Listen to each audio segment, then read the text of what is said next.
सम्मान्य सभामुख महोदय, प्रतिगमनकारीहरूको पटक पटकको खड्ग प्रहार पछि मूर्छित बनेको प्रतिनिधि सभा र दुई पटक मूर्छित बनाइएका हामी आज यहाँ उपस्थित हुने जुन अवसर प्राप्त गरेका छौं, त्यसको निम्ति सम्मानित सर्वोच्च अदालत, यस निम्ति आवाज उठाउने आम जनसमुदाय, मीडिया जगत, नागरिक समाज र सबैमा म हाम्रो पार्टी जनता समाजवादी पार्टीको तर्फबाट हार्दिक धन्यवाद ज्ञापन गर्न चाहन्छु।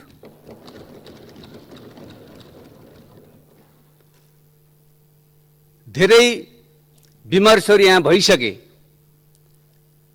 ठूला पार्टीका दिग्गज नेताहरूले धेरै तर्क वितर्क पनि गरिसक्नुभयो।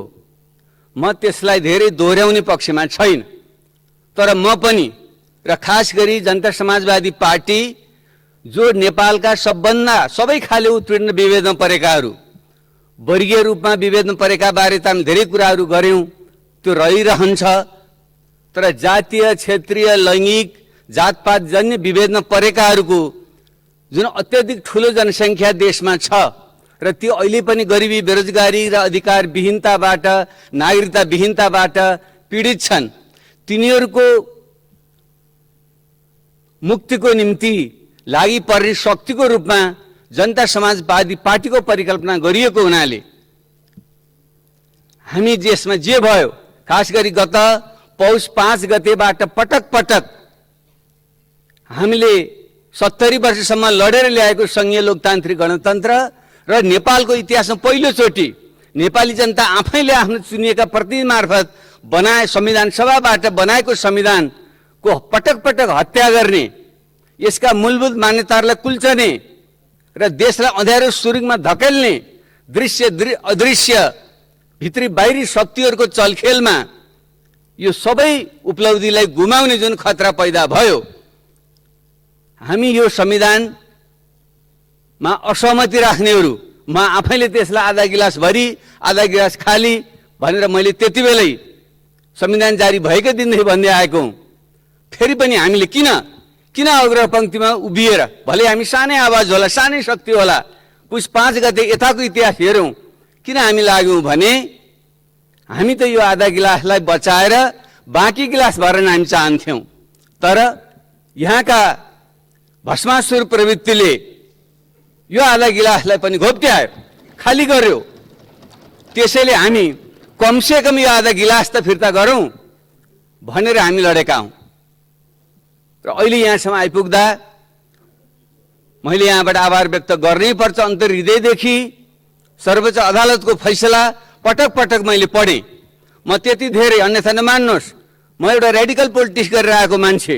समाज परिवर्तनको प्रक्रिया निरन्तर अगाडि बढ्छ, त्यो कछुवा चाहिँ घस्रिएर अगाडि बढ्दैन। खास अवस्थामा त्यो भ्यागुतो चाहिँ उफ्रिएर त्यो अगाडि बढ्छ भन्ने मान्यता राख्ने मान्छे। र यी पुरातन जुन संरचनाहरू छन्, राज्यका स्थायी अङ्ग, एकजना विद्वान त्यसलाई पियोन, पर्मानेन्ट एस्टाब्लिसमेन्ट अफ नेपाल पनि भन्ने गर्नुहुन्छ, ती संस्थाहरूको धेरै रूपान्तरण भएको म पाउन त्यसपछि धेरै आस्था र विश्वास पनि छैन। तर यस पटकको सर्वोच्च अदालतको फैसलालाई हेरौँ हामी सबैले। तपाईले राम्रोसँग हेर्नु भएको छैन भने मैले त हार्ड कपी नै निकालेर आफ्नो टेबलमा राखेको छु। यति सुन्दर ढङ्गले तपाईँ हामीले गर्न नसकेको काम, तपाईँ हामीले संविधान बनायौं, तर मैले यहाँ संविधान बनाउने निर्माता मध्येकै साथीहरूको कुरा सुन्नबाट उद्वेग लाग्यो। उहाँहरूको ब्रह्मले त्यही भनिरहेको छ कि ब्रह्मले एक थो भनेको छ, मुखले अर्को थो भनिराख्नु भएको छ। मलाई सुन्दा अचम्म लाग्यो। तर संविधानको व्याख्या गर्ने अदालतले जुन हामीले बुझेर नै संविधानमा लेखेका थियौं, त्यसले तपाईँ हामीले बिर्सेको कुरा अथवा बुझेर बुझपचाएको कुरा अति सुन्दर ढङ्गले सम्झाइदिएको छ। यो संविधानको वस्तुत हत्या हुनै लागेको थियो, त्यो दुर्घटनाको डिलमा पुगेकै थियो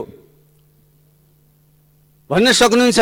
हामी पनि त आन्दोलन गरेर आएका मान्छेहरू, रगत पसिना बगाएर आएका मान्छे हौं, लोकतन्त्रको परीक्षा दिएर आएका मान्छेहरू भनेर इतिहासको गुणगान थुप्रै साथीहरूले यहाँ गर्नुभयो भन्न सक्नुहुन्छ तपाईले। तर मार्क्सले कसैलाई उद्धृत गर्दै भनेका थिए, the road to hell is paved with good intention. नरक जाने बाटो राम्रै उद्देश्यले नै बनाइएको हुन्छ। उद्देश्य राम्रै थियो होला सत्तामा बस्नेहरूको, जसले पटक पटक यो प्रतिगमनकारी हरकत गरे, यो संविधानको हत्या गर्ने प्रयत्न गरे, उनीहरूको नियतै नाप्ने यन्त्र त हामीले आविष्कार गरेका छैन। तर परिणाम के भइरहेको थियो? परिणाम यो संविधानको अन्त्य हुँदै थियो, संघीय लोकतान्त्रिक गणतन्त्रको हत्या हुँदै थियो, देश अँध्यारो सुरुङमा जाँदै थियो र छरछिमेकमा विश्वमा अहिले जुन नयाँ शीतयुद्ध पुतपुताउँदैछ, मडारिँदैछ, त्यसको छाया यहाँ पर्दैछ। त्यो अँध्यारो सुरुङबाट फेरि हामीले निस्कन धेरै गाह्रो हुन्थ्यो। त्यसैले यो फैसलाले, सर्वोच्च अदालतको फैसलाले तपाईँ हामी सबैको, आम जनताको आवाज फलस्वरूप यो पुनर्स्थापना जुन भएको छ, यसबाट हामीले पाठ सिकौँ। अब फेरि कुतर्कहरू गरेर, इतिहासलाई बिर्सेर गल्ती दोहोऱ्याउने काम नगरौँ। यो क्षणमा उभिएर म पार्टीको तर्फबाट मेरो तर्फ विनम्रतापूर्वक आग्रह गर्न चाहन्छु, प्रतिगमन तिर देश गएकै थियो, यसलाई बचाउने काम भएको छ र त्यसलाई अब संरक्षण गरेर अगाडि बढौँ। उदाहरणतिर म दिन चाहन्न, साथीहरू सुन्दर ढङ्गले अगाडि भनिसक्नु भएको छ, बडो भावात्मक ढङ्गले भनिसक्नु भएको छ। संविधानको धारा 76(5) हामीले थाहा नभएको विषय हो। 52 सालपछि त्यत्रो जनयुद्ध भयो, हजारौं मान्छेको ज्यान गयो, त्यसैको बलमा 12 बुँदे समझदारी विधेयक शान्ति सम्झौता भयो, 62-63 को आन्दोलन भयो, त्यसको अपूर्णतालाई पूर्ण दिने पूरक आन्दोलन रूपमा मधेस विद्रोह भयो, जनआन्दोलन भयो, थारू विद्रोह भयो, जनजाति महिला दलितहरूका आन्दोलनहरू भयो। त्यसैको परिणाम स्वरूप जुन संविधान सभाबाट संविधान लेखिएको थियो, विगतमा राजतन्त्रात्मक संसदीय कालमा जुन संसदीय व्यवस्थाका विसङ्गतिहरू थिए, विकृतिहरू थिए, त्यसलाई सच्याउने गरी हामीले यो व्यवस्थाको परिकल्पना गरिएको। हामी पटक पटक संसदीय व्यवस्था भनिरहेका छौँ। सर्वोच्च अदालतले फैसला भनेको छ यो परम्परागत संसदीय व्यवस्था होइन, त्योभन्दा अगाडि बढेको विकसित र परिमार्जित व्यवस्था हो, सर्वोच्च अदालतले भनेको छ। जब यो कुरा हामीले संविधानसँग पटक पटक छलफल गरेका थियौँ र हामी त्यसलाई नबुझेर फेरि संसदीय व्यवस्था हो, प्रधानमन्त्रीले मन लागेको बेला भेट गर्न पाउँछ, चुनावमा जान पाउँछ, चुनाव जानु के प्रतिगमन हो, यस्तो चाहिँ तर्क चाहिँ गरिन्छ। त्यसैले त्यस्ता कुतर्कहरू नगरौँ, जानेर नजानेर नगरौँ। यो संविधान विगतका सबै संविधानभन्दा अग्रगामी संविधान हो। अपूर्ण छ, अधुरो छ, तर सबैभन्दा अग्रगामी संविधान छ, किनकि नेपाली जनताका चुनिएका प्रतिनिधिले आफ्नो दिल दिमाग लगाएर बनाएको संविधान हो। त्यसैले यसलाई हामीले अवमूल्य नगरौँ। पुस 5 देखि जेठ 8 यतासम्म जुन परिघटनाहरू भए, के यो शोभनीय कुरा थियो? कुनै पनि लोकतान्त्रिक आन्दोलनमा, कुनै पनि क्रान्तिकारी आन्दोलनमा लगेका मान्छे जो सत्तामा पुगे, तिनै जनताका रगत पसिनामा टेकेर सत्तामा पुगे, देशको कार्यकारी प्रमुख र राष्ट्र प्रमुख बन्न पुगे, उनीहरूले त्यस्तो हरकत गर्नुहुन्थ्यो? जनताको प्रतिनिधि सभालाई रौँ जति नगर्ने, बिजनेस नदिएर खुलेको प्रतिनिधि सभालाई पनि विभिन्न बहानामा चाहिँ अल्झाइदिने, यसबाट पारित गरेका ऐन कानुनहरूको ठिक ढङ्गले कार्यान्वयन नगर्ने, बेलामा विधेयकहरू प्रस्तुत नगर्ने, अनि अध्यादेशबाट 3 वर्षमा 30वटा अध्यादेश जारी गरेर आज मात्रै हिजो मात्रै एउटा मिडियामा आएको छ। अध्यादेशबाट मनपरी ढङ्गले शासन चलाउने, अनि त्यही हो लोकतन्त्र। संविधान र प्रतिनिधि सभाको त हत्या गरियो, त्यो त ठुलो अपराध, पक्षमा अपराध नै हो। अनि राज्यका अरू अङ्गमाथि कति खेलवाड गरियो। संवैधानिक अङ्गहरू जो चेक एन्ड ब्यालेन्सका महत्त्वपूर्ण अङ्गहरू हुन्छन्, तिनीहरूलाई नियुक्ति गर्ने जुन संवैधानिक परिषद हो, हामीले धेरै अन्तर्राष्ट्रिय अनुभवबाट सिकेर चेक एन्ड ब्यालेन्स सिद्धान्त मात्रै भनेर व्यवहारमा कसरी लानु त भने हामीले सत्ता पक्ष सँगसँगै प्रतिपक्षी दलको नेता, सभामुख र हाम्रो उपसभामुख जो भिन्न दलको हुनुपर्छ, भिन्न लिङ्गको हुनुपर्छ, उहाँ सहितको भनेर चेक एन्ड ब्यालेन्स यस्तो सुन्दर परिकल्पना हामीले गरेका थियौँ। त्यसैलाई सनकको भरमा प्रतिनिधि सभा भङ्ग गरिदिने, अनि त्यसको लगत्तै चाहिँ फेरि अध्यादेश चाहिँ जारी गरेर अथवा पुरानो डेटमा चाहिँ मिति मिलाएर अध्यादेश जारी गरेर अनि नियुक्तिहरू गर्ने, अनि यसरी संवैधानिक संस्थाहरू लोकतन्त्र बलियो हुन्छ। अनि त्यसैको हालमा मनपरी पकेटबाट झिकेर मान्छेहरू चाहिँ त्यस्ता संवेदनशील संवैधानिक अङ्गहरूमा मान्छेहरू भर्ने। हामी आयोग समावेशी आयोग भन्छौँ, हामी चेहरा के छ? समावेशिता छ। अनि यही हो लोकतन्त्र, लोकतन्त्र रक्षा यही हो। त्यसैले यस्ता कुतर्क नगरौँ। त्यसले गत 6 महिनामा पहिलेदेखि पनि भए बडा असङ्गत क्रियाकलापहरू थिए, तर पुस 5 गतेदेखि जेठ 8 सम्म आइपुग्दा जुन परिघटनाहरू भए त्यो नेपाली इतिहासको ठुलो एउटा कलङ्क हो, लोकतन्त्रमाथि ठुलो एउटा धब्बा हो र तपाईँ हामी सबैले लडेर ल्याएको त्याग गरेको जुन बलिदान थियो त्यसमाथिको ठुलो एउटा अपराध थियो।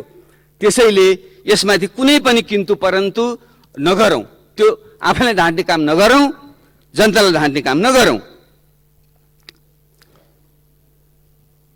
एउटा महत्त्वपूर्ण कुरा म स्मरण गराउन चाहन्छु, जो हामीले पटक पटक हामीले भन्ने पनि गरेका थियौँ। यो जनताको प्रतिनिधि सभा जुन छ, राज्यका 3 अङ्गहरूमध्ये व्यवस्थापिका, कार्यपालिका, न्यायपालिका, यी 3वटा प्रमुख अङ्ग भनेर मानिन्छ। ती मध्ये जनताको सार्वभौमिक सत्ताको अभ्यास गर्ने, आफ्ना चुनिएका प्रतिनिधि मार्फत सार्वभौमिक सत्ताको अभ्यास गर्ने थलो भनेको प्रतिनिधि सभा हो। त्यसैले यो प्रतिनिधि सभा सबैभन्दा माथि हुनुपर्छ। हामीले संविधान बनाउने बेला पनि बिस्तारै बिस्तारै तासिँदै गयो नै भन्छु म। योभन्दा राम्रो बन्न सक्थ्यो। पहिलो संविधान सभाबाट बनेको भए योभन्दा उन्नत प्रकारको बन्थ्यो। दोस्रोमा ताछियो र प्रयोग गर्ने बेलामा झन् ताछियो। र फेरि पनि हामीले जुन व्यवस्था हामीले गऱ्यौँ, यी 3टा अङ्गको सन्तुलन जुन कुराहरू गऱ्यौँ, जुन व्यवस्थापिका जनप्रतिनिधि सभाको जनताको सार्वभौमिक सत्ताको अभ्यास गर्ने सब उच्च थलो हो, सर्वशक्तिमान थलो हो, त्यसलाई हामीले तल चिन्ता पार्यौँ नि त। मैले पहिले पनि भनेको छु, म दोहोऱ्याउन चाहन्न। तर त्यो कुरा हामी चुक्दाखेरि म अलि आत्मालोचक हुन चाहिरहेको छु र यहाँहरूसँग सबैसँग सम्मानित सभामुख महोदय मार्फत सबैसँग आत्मालोचक हुन चाहिरहेको थियो। तपाईँ हामीले यस प्रतिनिधि सभाले आफ्नो अधिकारको प्रयोग गर्न जान्नु पर्थ्यो। हाम्रो शक्ति कति छ भने बुझ्नु पर्थ्यो। रामायणको एउटा प्रसङ्ग छ, हनुमान लङ्का जाँदै थिए, जब समुद्र पार गरेर उफ्रनु पर्ने भयो, डराए, खुट्टा कपाए, अनि आकाशवाणी भयो, हनुमान नडराऊ, तिमी सामान्य होइनौ, तिमी त पवन पुत्र हौ भनेर उनलाई सम्झाइदिएपछि उनले म त ठुलो पवन पुत्र भनेर उनलाई आफ्नै शक्ति चिनेर बुरुक्क उफ्रिएर लङ्का पुगेको थिए भन्ने प्रसङ्ग आउँछ। र हामी जनप्रतिनिधि सभा र यसका सदस्यहरूले सायद हाम्रो शक्ति चिनेका छैनौँ। र मैले प्रसङ्ग कहाँ जोड्नु खोजेको हो भने अहिलेको सर्वोच्च अदालतको फैसलामा राष्ट्रपति, प्रधानमन्त्री, न्यायालय हुँदै व्यवस्थापिका, हाम्रो प्रतिनिधि सभा, सभामुख समेतको अधिकार क्षेत्रको कर्तव्यको त्यहाँ मूल्याङ्कन गरिएको छ, दिशानिर्देश गरिएको छ अथवा व्याख्या गरिएको छ। जो हामीले आफै लेखेको संविधान आफै बिर्सिएका थियौँ, त्यस अन्तर्गत यो प्रतिनिधि सभा सबभन्दा उच्चतम थलो हो। र यसको कसैले हत्या गर्छ भने पटक हत्या त भयो नि त, तर त्यसलाई रोक्न हामी चुकेकै हो नि। त्यसले मैले त पटक हामीले भने पनि थियौँ, सम्मानीय सभामुख महोदयले बोलाउनु भएको बैठकहरूमा, हामी किनकि नेपाली जनतामा निज सार्वभौमिक सत्ताको अभ्यास गर्ने थलो यही भनेका छौँ र जनतामा निज सार्वभौमिक सत्ता अपरिवर्तनीय छ भन्ने संविधानमा लेखेका छौँ भने त्यसको अभ्यास गर्ने थलोको हत्या गर्न मिल्छ? त्यो खाली हुन मिल्छ? कसैको सनकमा पटक विघटन गर्न मिल्छ, मिल्दैन? त्यसो गरिन्छ भने यसलाई बिउताउने अधिकार हामीमाथि छ र सम्मानीय सभामुख महोदयले पहल लिन सक्नुपर्छ हामीले भनेका थियौँ। र अहिले त्यही कुरा हामीले त गर्न सकेनौँ, डरायौँ। अरूले अलोकतान्त्रिक भनिदिन्छ कि चेक एन्ड ब्यालेन्स भएन भनिदिन्छ कि भनेर, तर सर्वोच्च अदालत फैसलाले भनेको छ, सबैले अध्ययन गरेर हेर्नु होला। त्यसैले हामी आफू पनि आत्मालोचक हामी बनाऊ र यो संस्थालाई सही अर्थमा जनताको सार्वभौमिक सत्ताको अभ्यास गर्ने थलो, हामी जनताका प्रतिनिधि हौँ, हामी जनताप्रति हामी उत्तरदायी छौँ भन्ने कुरालाई ख्याल राखौँ भन्ने म आग्रह गर्न चाहन्छु। त्यसैले यो परिघटनापछि अब हामीले ढिलै भए पनि हामी दलहरू एक ठाउँमा आएर अहिले सम्मान्य शेरबहादुर देउवाजीको नेतृत्वमा संयुक्त सरकार बनाउने जुन हामीले निर्णय गऱ्यौँ र आज उहाँले जुन विश्वासको मतको निम्ति प्रस्ताव प्रस्तुत गर्नुभएको छ, त्यसलाई हामी सबैले साथ दिएर मतदान गरेर उहाँको सरकारलाई स्थायी बनाऊ र संविधान र लोकतन्त्रलाई जोगाऊ। म सबैसँग विनम्र आग्रह गर्न चाहन्छु र हाम्रो पार्टी जनता समाजवादी पार्टीले आजै हामीले बैठक गरेर हो, हामी 32 जना सांसद थियौँ, 2 जना निलम्बित हुनुहुन्छ, विवाद छ पार्टीभित्र, यहाँलाई थाहा नै छ। मध्ये हामी 20 जना आज उपस्थित भएर सर्वसम्मतिले जनता समाजवादी पार्टीको तर्फबाट माननीय शेरबहादुर देउवाको सरकारलाई विश्वासको मत दिने हामीले एकमतले निर्णय गरेका छौँ र त्यो हामीले कार्यान्वयन गर्नेछौँ। र मैले दुःख साथ स्मरण गराउनुपर्छ, हाम्रो पहाडतिर एउटा उखान छ, अभागीलाई खाने बेलामा रिस उठ्छ। जनता समाजवादी पार्टी एक ढिक्का, एक विचार, एक मत भएर रहेको भए यहाँहरूले यति दुःख बेहोर्नै पर्दैन थियो, अरू पार्टीभित्र पनि यति बिग्रा आउनै पर्दैन थियो, अरू पार्टीमा त्यो समस्या आउँदैन थियो। जनता समाजवादी पार्टी आफैले निकास दिन सक्छ। तर हामीलाई अलिकति रिस उठ्यो, खाने बेलामा रिस उठ्यो, हामी आपसमा अलि झगडा गर्न थाल्यौँ, अलिकति बहकियौँ र मलाई खुसी लाग्यो। अब फेरि हाम्रा साथीहरूले देर से आए दुरुस्त आए भने चाहिँ ठिक ठाउँमा आउनु भएछ, खुसी लाग्यो। र त्यसैले अब हामीले आफ्नो भूमिका सकारात्मक ढङ्गले निर्वाह गरौँ, म यो आग्रह गर्न चाहन्छु। अब अन्त्यमा म एउटा केही विषयमा ध्यान आकर्षण गरेर बिदा हुन चाहन्छु। त्यो के हो भने आम जनतामा यो अहिले सोसियल मिडियाको युग छ। तपाईँले हेर्नुहोस्, हामीप्रति, मप्रति, तपाईँप्रति, हाम्रो पुस्ताप्रति, दलहरूप्रति आम जनताको विश्वास अत्यन्त निम्न भएर गएको अवस्था छ। एकजना त गए, बिदा भए, भस्मासुर भनौँ जे भनौँ, ऊ त बिदा भए, भले बिदा जुन नाटेको ढङ्गले हुनुभयो त्यो पनि बढी रोचक छ, म घोचपेच गर्न चाहन्न। हामीले एन्डरसनको बादशाहको नयाँ लुगा पढ्थ्यौँ, त्यहाँ आसेपासेहरूले बादशाहलाई नयाँ लुगा लगाएको भन्दै नाङ्गै सडकमा हिँडाउँथे भने हाम्रा नेताजीलाई पनि त्यसरी नै कतै आफ्ना आसेपासेहरूले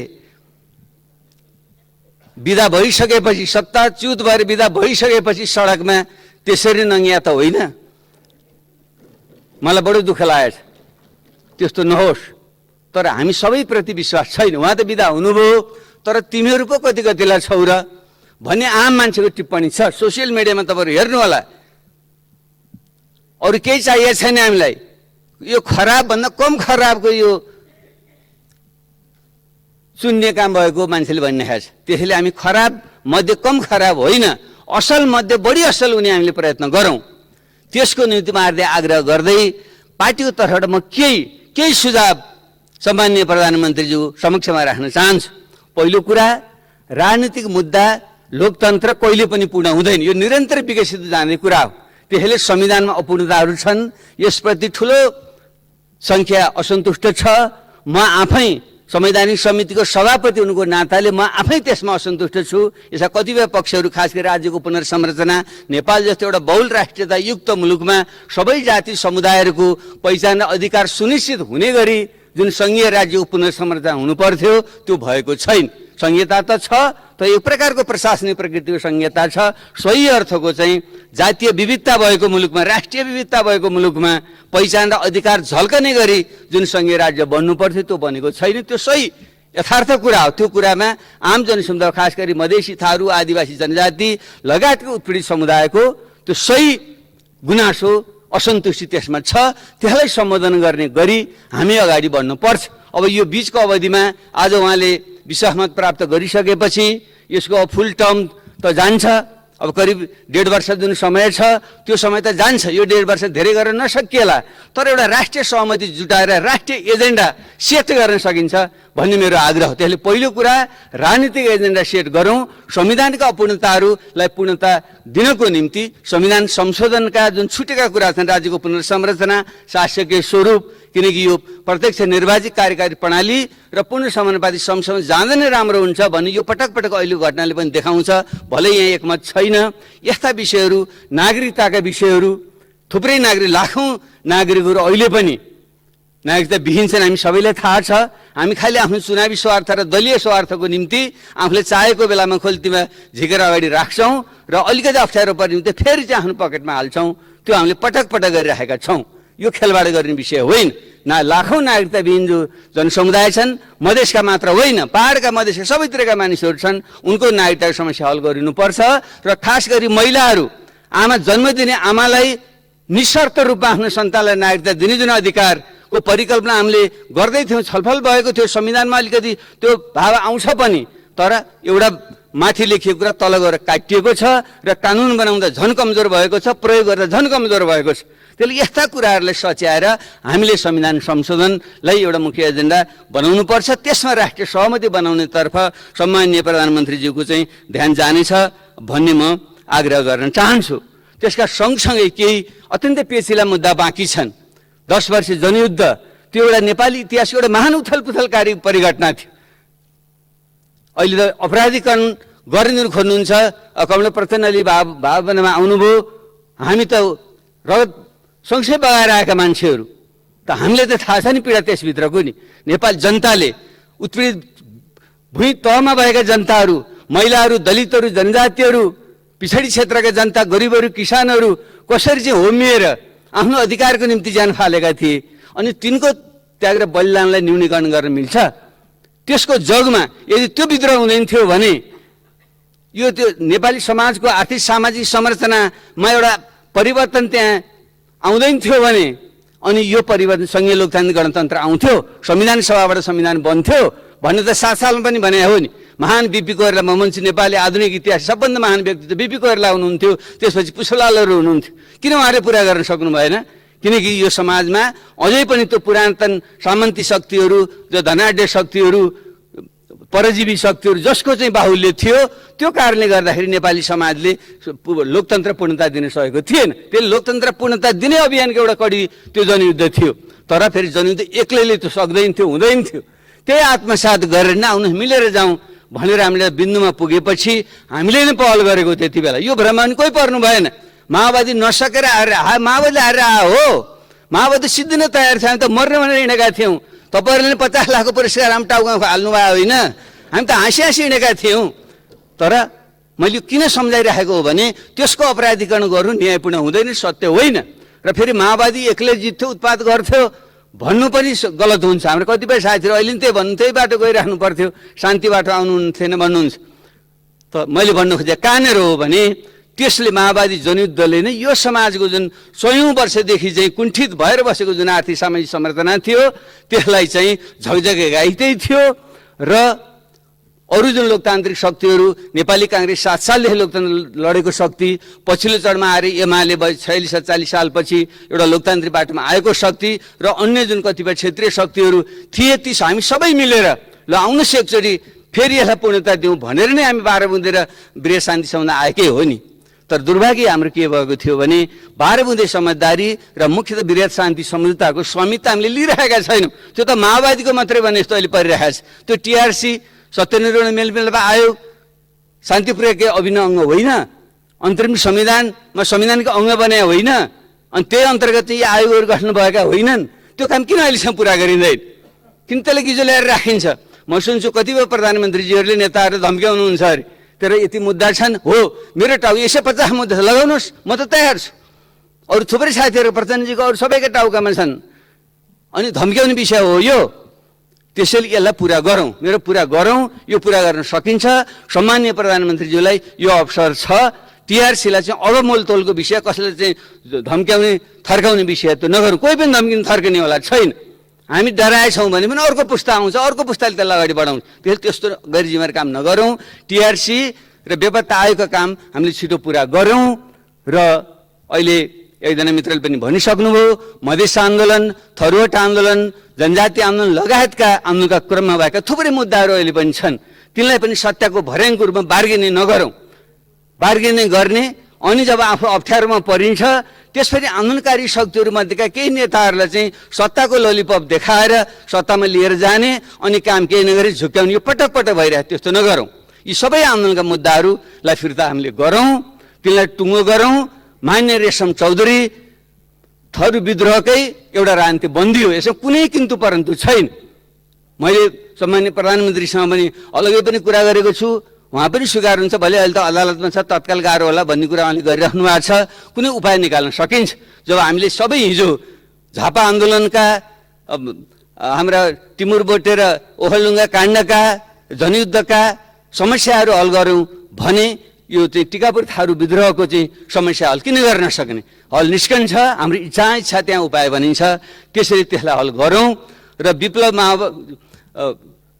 नेकपाका कार्यकर्ताहरू पनि अझै जेलमा छन् भन्ने आएको छ। विप्लव अहिले खुला भएर सबैले भेट्दै हुनुभएको छ। म कहाँ पनि उहाँ आउनुभएको छु, तपाईँहरूका पनि आउनुभएको छ, उहाँहरूको पनि आग्रह छ। 3 बजे सम्झौता गरियो, तर हाम्रा नेता कार्यकर्ता अहिले पनि छुटेका छैन भन्नुभएको छ। यो उहाँको मात्र विषय होइन। जब उहाँ शान्ति प्रक्रियामा आइसक्नुभयो, शान्ति बाटोमा आउनुभयो भने उहाँलाई फेरि हामीले पछाडि फर्काउने ठाउँ दिनु हुँदैन। त्यो 3 बुँदे सहमतिले कार्यान्वयन गरेर हामी जानुपर्छ। त्यसरी अरू पक्षहरूसँग थुप्रै बुँदे सहमतिहरू भएका छन्। मधेस आन्दोलनको क्रममा, अरू आन्दोलनको क्रममा ती सहमतिहरूलाई हामीले कार्यान्वयन गरेर जाउँ। यो अन्तरिम कालमा सम्भव छ। मैले सम्मान्य प्रधानमन्त्रीसँग यो कुरा मैले आग्रह चाहिँ गरेँ। यो राजनीति पाटोमा यो विषय भयो। अब तत्कालै हामीले गर्नुपर्ने विषय पनि छन् जो आम सहमति भइसकेको छ। कोरोना महामारीको जुन एउटा कहर छ, यसलाई हामीले एउटा दलको मात्रै मुद्दा नबनाऊ। यो आम मानव जातिको मुद्दा हो, अन्तर्राष्ट्रिय एउटा केस हो भने हामी त्यसका अङ्ग हौँ। त्यसैले अब हामीले छिटोभन्दा छिटो सबै नेपालीहरूलाई निःशुल्क रूपमा पूर्ण खोपको व्यवस्था गर्ने हाम्रो पहिलो प्राथमिकता हाम्रो हुनु पर्यो। मैले यति ल्याएँ, तैँले कति ल्याएँ भन्ने विषय होइन। यति ढिलो गर्ने हो। 1.5 वर्ष भइसक्यो, तपाईँ हात थापेर बस्नुभयो। कहिले राष्ट्रपति चिठी लेख्न लाग्नुहुन्छ, कहिले कसैले लाग्नुभयो हुन्छ। अनि अन्यत्र कुरा पनि हामी अरबौँ खर्च गर्न सक्ने, तर खोप किनेर हामी ल्याउन सक्दैनौँ। अरूले चाहिँ खोप आविष्कार हुनुभन्दा अगाडि नै त्यहाँका जुन प्राइभेट फर्महरू छन्, रिसर्च अर्गनाइजेसनहरू छन्, तिनीहरूलाई एडभान्स पैसा चाहिँ दिएर बुकिङ गरेका छन्। अरूले त्यसरी बेलैमा सबैले लिएका छन्। यहाँसम्म कि एउटा मङ्गोलिया जस्तो देशले, चीन र रुस दुईटैले त्यहाँ रिजाएर उसले सबैले चाहिँ खोप लगाइसक्यो। त्यसले हामीले भिख मागेर होइन, शिर ठाडो गरेर कसैले दिन्छ लिने हो, तर मुख ताकेर बस्ने होइन। र हामीले विभिन्न स्रोत परिचालन गरेर छिटोभन्दा छिटो सबैलाई निःशुल्क खोलको चाहिँ हामीले व्यवस्था चाहिँ हामीले गरौँ। त्यो सम्भव छ। पहिलो प्राथमिकता त्यो हुनुपर्छ। र सँगसँगै जोडिएको अर्थतन्त्रको पाटोमा हाम्रो ध्यान पुगेको चाहिँ छैन। जुन तहस भएको छ, अमेरिका जस्तो देशको त अर्थतन्त्र तहस गर्यो, त्यसलाई स्टिमुलस प्याकेज ट्रिलियन्स अफ डलरको चाहिँ इन्जेक्सन उनीहरूले त्यहाँ दिनु पर्यो भने हाम्रो जस्तो देशमा अर्थतन्त्र तहस नहस छ। आफ्नो मनको भयो, कसैले नकह भने मान्छे चुप लागेर बसिहाल्छ। खासै साना उद्यमी व्यवसायीहरू र चाहिँ एउटा मजदुरहरू, यिनीहरू यस्तो सङ्कटमा छन्। यातायात व्यवसायीहरू, पर्यटन व्यवसायीहरू, उनीहरूको निम्ति हामीले सामान्य पुनर्कर्जा आदिका जस्तो कुराहरू मात्रै हामीले गऱ्यौँ। तर व्यवस्थित ढङ्गले साँच्चै सबैले लाभ हुने प्रकृतिको आर्थिक प्याकेज हाम्रो चाहिँ आएको छैन। र जुन बजेट ल्याइयो बडो अपारदर्शी ढङ्गले र ल्याइयो, त्यो बजेटले पनि खासै सम्बोधन गरेको चाहिँ छैन। त्यसैले कोरोनाको खोप र अर्थतन्त्रमा पारेको प्रभावलाई चाहिँ पहिलो प्राथमिकता दिएर चाहिँ काम गरौँ भन्ने आग्रह गर्दछु। र यति बेला बाढी पहिरोको स्थिति प्रत्येक वर्ष आउँछ। एउटा छेपराको कथा जस्तो अर्को वर्ष त घर बनाउँछु भन्थ्यो छेपारोहरूले भने जब घाम लाग्यो फेरि चाहिँ घाम तापेर बस्यो भने जस्तै हाम्रो फेरि यो वर्ष पनि सुरु भएको छ। भर्खर साउन लागेको छ। भदौसम्म चाहिँ त्यसको जोखिम हुन्छ। पहाडमा पहिरो र चाहिँ मधेसमा चाहिँ डुबान हुने जुन हाम्रा खतराहरू छन्, यसमा पनि उच्च प्राथमिकता दिएर हामी चाहिँ जाउँ भन्ने मेरो आग्रह छ। र अर्को विषय, तेस्रो विषय चाहिँ यो सुशासनको विषय, भ्रष्टाचारको विषय, कमिसन खोरीको विषय। यो आम रोग छ। ममा भनौँ यहाँ सबैले, म पनि चोखो छैन भन्नुहोस्, म त स्वीकार्न तयार छु। तर हाम्रो राजनीतिक आर्थिक संरचनाभित्र र हाम्रो चाहिँ राज्य संरचनाभित्र कमिसन खोरी र भ्रष्टाचार यस्तो चाहिँ एउटा संस्थागत जुन बनेर गएको छ, नीतिगत रूपको भ्रष्टाचार जुन ठुलो स्केलमा अरबौँ खरबौँ रुपियाँमा जुन भइरहेको छ, यसलाई रोक्नको निम्ति हामीले पहल गर्न सक्छौँ। यसको निम्ति कसैको कुनै खर्च लाग्दैन। सुशासन दिन, भ्रष्टाचार रोक्न कुनै खर्च गर्नु पर्दैन र कसैको सहयोग पनि चाहिँदैन। र सरकारको इच्छा शक्ति, नेतृत्वको इच्छा शक्ति, सामान्य प्रधानमन्त्री इच्छा शक्ति भयो भने त्यसलाई रोक्न सकिन्छ। यति मात्रै गर्न सक्छौँ भने पनि एउटा ठुलो चाहिँ काम यो सरकार चाहिँ हुन सक्छ। त्यतापट्टि ध्यान पुगोस् भन्ने मेरो विशेष आग्रह छ। खास गरी पछिल्ला दिनहरूमा यो चाहिँ हाम्रो राष्ट्रिय ध्वजावाहक वायु सेवा निगमलाई चाहिँ फेरि अपारदर्शी ढङ्गले चाहिँ कसैलाई चाहिँ दिइनेछ, कुनै निजी कम्पनीको हितमा भन्ने कुरा छ। त्यो के हो, यसको सही छानबिन गरियोस्। र बिपी कोइराला स्वास्थ्य विज्ञान संस्थान जस्तो देशको चाहिँ एउटा अग्रणी संस्थाको जुन एउटा बेहाल छ, महिनौदेखि चाहिँ आन्दोलित छन्। भरे एउटा के कमिटी बन्यो भने त मैले सुने, तर यस्ता शिक्षा र स्वास्थ्य क्षेत्रको चाहिँ जुन तहस भएको अवस्था छ, यिनकालाई चाहिँ सुधार गर्न सच्याउन र तुरुन्त पहल लियोस् भन्ने चाहिँ मेरो चाहिँ आग्रह छ। र अब अन्त्यमा मैले एउटा भन्न चाहने जोड्ने यसैको पाटो चाहिँ के छ भने देशको अन्तर्राष्ट्रिय सम्बन्ध र बलिएको चाहिँ एउटा भू राजनीति। दुईटा ठुला छिमेकीको बिचमा त हामी पहिलेदेखि छौँ नि, पृथ्वीनारायण शाहकै पालादेखि दुई ढुङ्गाको तरुल भन्दै आएकै हो नि। त्यसैले हामीले अलिकति अगाडि बढाएर ढुङ्गाको तरुल नबनाऊ, अब दुई देश बिचको एउटा गतिशील पुल बनाऊ भन्यौँ हामीले। तर पछिल्लो यही दशकमा यो भू राजनीतिमा गम्भीर परिवर्तन आएको छ, उत्तरमा पनि दक्षिणमा पनि र पश्चिममा पनि। यी तिनै थरी शक्तिहरूको बिचको प्रतिस्पर्धाले जुन एउटा नयाँ शीतयुद्धको आधी बेरी ल्याउँदैछ र यही मनाइँदैछ। हिजोको शीतयुद्ध त युरोपतिर थियो, अब अहिलेको थिएटर त यही क्षेत्रमा सिरियादेखि अफगानिस्तान नेपाल हुँदै बर्मासम्मको जुन क्षेत्र र एसिया पेसिफिक क्षेत्र छ, यो नै मुख्य क्षेत्र बन्दैछ र नेपाल त्यसको बिचमा हुनुको नाताले हामी गम्भीर अवस्थामा छौँ। त्यसैले यसलाई कुनै दल विशेषको कुनै व्यक्ति विशेषको स्वार्थ लिप्साको विषयलाई नबनाऊ, यसमा हामीले राष्ट्रिय सहमति बनाउनै पर्छ। यसको निम्ति सम्माननीय प्रधानमन्त्री एउटा अनुभवी व्यक्तित्व पनि हुनुहुन्छ, उहाँले सबै पक्षको चाहिँ एउटा सहमति जुटाएर हामी कतैपट्टि पनि कसैप्रति पनि विरुद्धमा पनि नभुकाउँ, कसैसँग पनि नझुकाउँ र देशको हितलाई केन्द्रमा राखेर हाम्रो एउटा परराष्ट्र नीति हामीले चाहिँ बनाऊँ। र जुन नक्साको कुरा आए, एकजना मित्रले चुच्चे नक्सा बनाएपछि अब यसै चुच्चे नक्साकै भरमा चुनाव पटपट जितिन्छ जस्तो कुराहरू गर्नुभयो। यो त धेरै धेरैले गरेका छन्। राजा महेन्द्रले त यस्तै राष्ट्रवादको कुरा गरेर 30 वर्ष खाएका हुन् नि, तर के भयो, कस्तो राष्ट्रवाद रहेछ। त्यसैले चुच्चे नक्सा त हामी सबै मिलेर बनायौँ। त्यसो उहिले सन्धिदेखि छोडिएको जुन विरासत थियो त्यसलाई हामी सबैले एकमतले गरे हो नि। यो कसैले चाहिँ जसले कुरा नगरौँ, जस त अब त्यो साँच्चै त भूमि प्राप्त गर्ने कसरी हो, त्यसमा पहल गर्नुभयो तपाईँले। 1 वर्षसम्म के हेरेर बस्नुभयो तपाईँ? कुनै वार्ता भयो, कुटनीतिक पहल भयो? बरु चर्चा के आउँछ भने तपाईँले त्यही चुच्चे नक्सामा पनि जुन पाठ्यपुस्तक छापिएको थियो त्यो पनि लुकाउनु वितरण गर्नु भएन भन्ने पो आशा त। भने यसो भनेर त्यही चुच्चे नक्साकै भएर चुनावी फल खाने काम कसैले पनि नगरौँ। यो हाम्रो साझा विषय हो, राष्ट्रियता जस्तो कुरा, सिमाना जस्तो कुरा, भूमि जस्तो कुरा एउटा पार्टी र व्यक्तिको विषय होइन। यसलाई पनि सम्माननीय प्रधानमन्त्रीको कार्यकालमा यो अगाडि बढोस् भन्ने म चाहन्छु।